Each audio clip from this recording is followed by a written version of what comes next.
দেওয়া হয়েছে, ভয়ভীতি দেখানো হয়েছে, দেশ ছেড়ে গেলে হয়তো উনি ভালো থাকতে পারতেন। যিনি বাংলাদেশের মানুষের কথা চিন্তা করে এই দেশ ছেড়ে যাননি, যিনি মানুষের কথা ভাবতে ভাবতে সারাটা জীবন যে কষ্টটা করেছেন, তার সন্তান হারিয়েছেন, তারপরেও দেশ ছেড়ে যাননি, কখনো অন্যায়ের সাথে আপোষ করেননি, কখনো অন্যায়ের সাথে আপোষ করেননি বিদায় সারা বাংলাদেশের মানুষ তাকে আপোষহীন পদবি দিয়েছেন। আপনাদের কাছে আমাদের অনুরোধ থাকবে, তার জন্য মন খুলে দোয়া করবেন। এমন একজন নেত্রী হয়তো বাংলাদেশে আর কখনো আসবে না।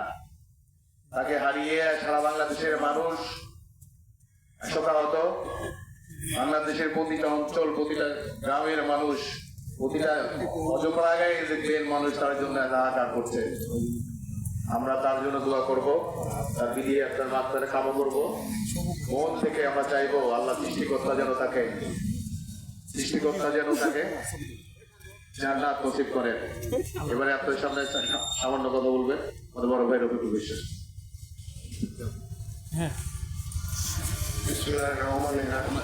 আমি আমার বলার দায়িত্বটা আমি আমার ছোট ভাই শুভ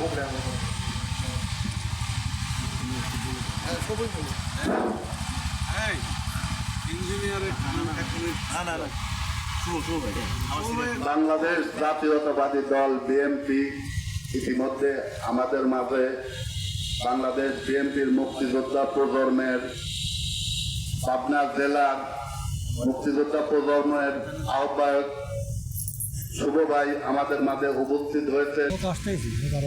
উপস্থিতি বিশেষ করে এই টিকরি, তিনগাছা, বাবুবাগান এর আশেপাশের সম্মানিত নেতৃবৃন্দ, সম্মানিত মুসল্লি একরাম যারা উপস্থিত হয়েছেন, আপনারা অবগত আছেন দেশনেত্রী, আপসীন নেত্রী, বাংলাদেশের গণতন্ত্রের মা